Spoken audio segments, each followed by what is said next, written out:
Сайн байцгаана уу, энэ удаагийн бичлэгээр Nix Enterprise жижиглэн худалдааны програм дээр бэлэн мөнгөний орлого зарлагын баримтыг хэрхэн бүрдүүлэх талаар үзүүлэх болно.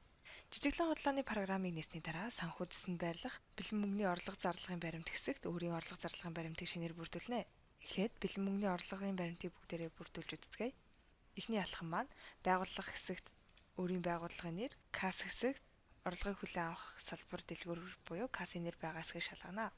Эхлээд бэлэн мөнгөний орлогын баримтыг бүрдүүлэхдээ шинээр үүсгэх хэсэгт мөнгө хөрөнгийн хөдөлгөөний зүйл буюу орлого хүлээн авах хэлбэрийг сонгоно. Жишээлбэл худалдан авагчаас төлбөр хүлээн авах орлогын баримтыг үүсгэж үзцгээе. Гүйлгээний нэр маань худалдан авагчаас төлбөр хүлээн авч буй харилцагчийн нэрийг сонгоод баримтын дүн буюу хүлээн авч буй мөнгөн дүнгийн энэ хэсэгт бүгэлж өгнө.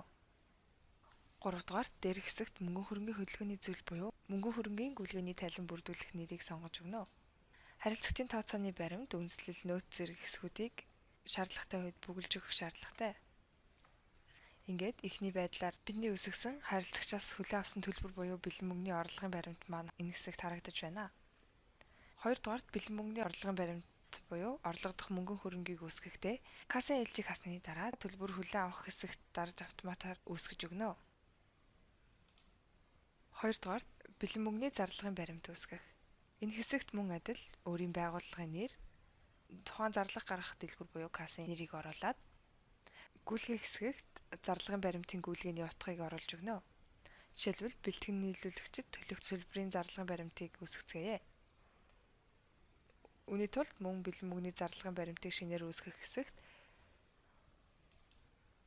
өөрийн зарлагын баримт үүсгэх хэлбэрийг сонгоод мөн адилаар улаанаар тэмдэглэгдсэн буюу зайлшгүй бөглөх шаардлагатай талбаруудыг бөглөж өгнө.